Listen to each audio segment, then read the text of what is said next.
Bonjour chers Congolais de partout où vous êtes et bienvenue sur notre chaîne Congo Alerte.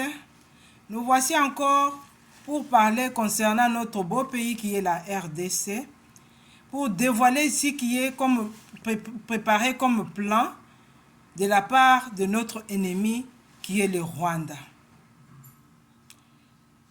Le Rwanda est déterminé. Le Rwanda est déterminé d'annexer notre pays, le Congo, au Rwanda. Kagame s'est dit déterminé de devenir le maître du Congo. Et pour cela, il entre partout pour avoir des soutiens. Il n'a que besoin de soutien. Il dit que lui, il est capable. Il se dit qu'il est l'homme fort pour prendre le Congo. C'est qu'il y ait une chose impossible, quelque chose qui ne se réalisera jamais. Le Congo n'est pas son enfant qu'il a taillé le main et qui viendra prendre sans pour autant dire quelque chose d'autre.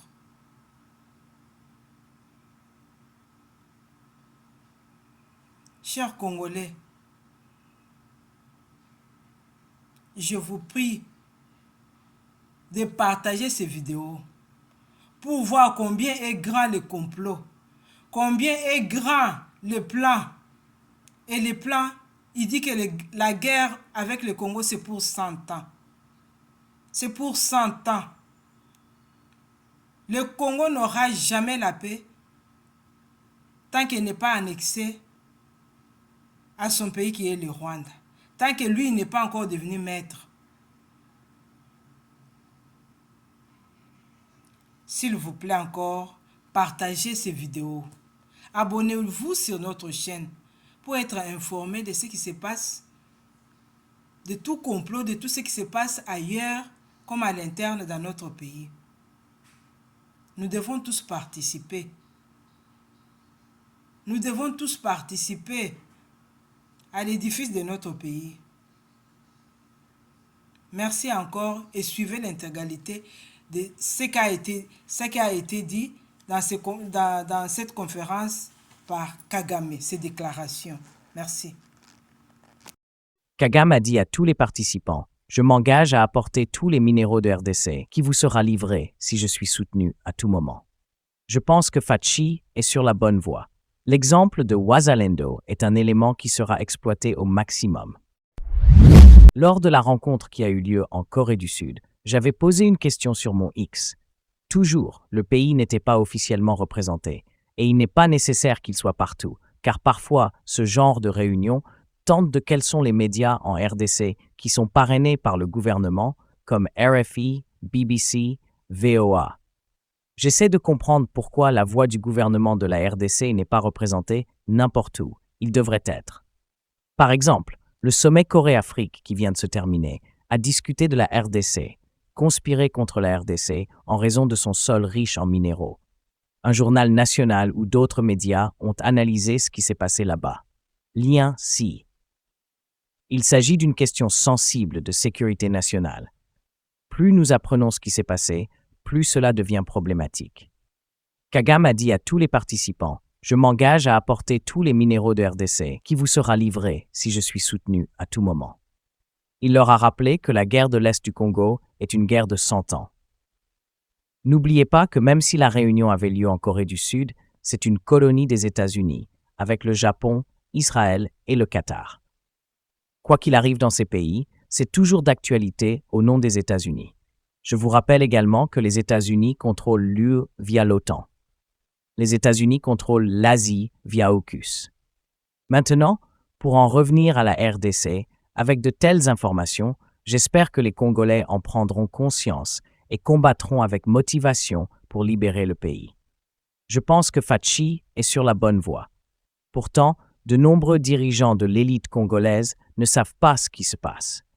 C'est pourquoi je pense qu'ils devraient être mobilisés.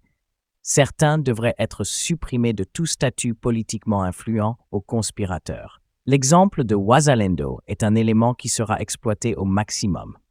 Wazalendo apporte peur aux envahisseurs, car elle est fondée sur le patriotisme, et ces envahisseurs savent que Wazalendo peut gagner la guerre en raison de leur patriotisme et de leur appartenance à la terre de leurs ancêtres. Le but de l'envahisseur est de tuer tous les habitants locaux et prendre possession des terres. Solution 1. La RDC ne gagnera pas la guerre déclenchée par les Occidentaux si tous les Congolais ne les combattent pas comme personne ne l'a fait avant, et les Wazalendo en sont un excellent exemple. La sécurité nationale de la RDC devrait parrainer Wazalendo comme la CIA parraine tous ceux qui les aident dans le monde entier, comme par exemple Kagame, compte tenu du budget nécessaire pour ôter. Pour accroître les mouvements nationaux de soutien au patriotisme, Wazalendo devrait avoir une branche dans chaque province de la RDC sous la tutelle du Service national de renseignement. 2. L'idée est d'avoir des révolutionnaires favorables à la cohésion de la RDC, comme les Wazalendo, au lieu d'avoir des révolutionnaires contre les intérêts de la RDC, comme le Rwanda, l'Ouganda, le Kenya, le Soudan, l'Éthiopie, la Somalie via le M23. Ce sont les méthodes révolutionnaires, et non les méthodes conventionnelles, qui permettent de gagner les guerres révolutionnaires. 3. Étudiez votre adversaire et faites appel à vos alliés. Maintenant que la guerre en RDC sera une guerre de 100 ans, la RDC devrait s'appuyer sur sa propre protection pendant 100 ans. Créez des forces spéciales externes pour frapper votre ennemi n'importe où. Ne laissez jamais un citoyen de la RDC mourir sans répondre à un effet similaire à celui de votre adversaire. Autrement, les révolutionnaires extérieurs pourraient exploiter cette faiblesse à tout moment. Supposons qu'ils attaquent Bukavu, attaquez Cyangugu. S'ils attaquent des officiels par leurs médias, republiez en attaquant leurs officiels. Et s'ils provoquent un incendie dans une ville, provoquez un incendie dans leur ville. 4. Ignorez les normes internationales parce qu'ils les ignorent également. Le Rwanda utilise cette méthode depuis 30 ans. Ils demandent un cessez-le-feu tout en préparant la prochaine attaque, et leurs sponsors le savent. Les Wazalendo devraient être hébergés dans les services de sécurité nationale de la RDC et non la division des vétérans de l'armée. Habyarimana a souffert en défendant son pays, le Rwanda, simplement parce qu'ils avaient accepté de négocier. Vous ne négociez pas avec des gens qui ne respectent pas les accords. Le plan à long terme de la RDC, via le régime Kabila, devait occuper toutes les positions stratégiques en RDC et dans les institutions internationales. La Constitution avait été rédigée avec un objectif à long terme de voter un jour au Conseil de sécurité de l'ONU que la RDC deviendrait la République démocratique du Rwanda. En un seul vote, tous les Congolais des pères et des mères vont se retrouver apatrides. C'est pourquoi, si la RDC perdait Kabanyonga, cela dévasterait le pays. Kabanyonga est la capitale du peuple Baoundé. Si vous la perdez, les Baoundés seront en danger permanent. 5. Étudiez pourquoi Bitakwira a été une cible des Occidentaux et vous comprendrez tout. Nous sommes arrivés à la fin de ce podcast.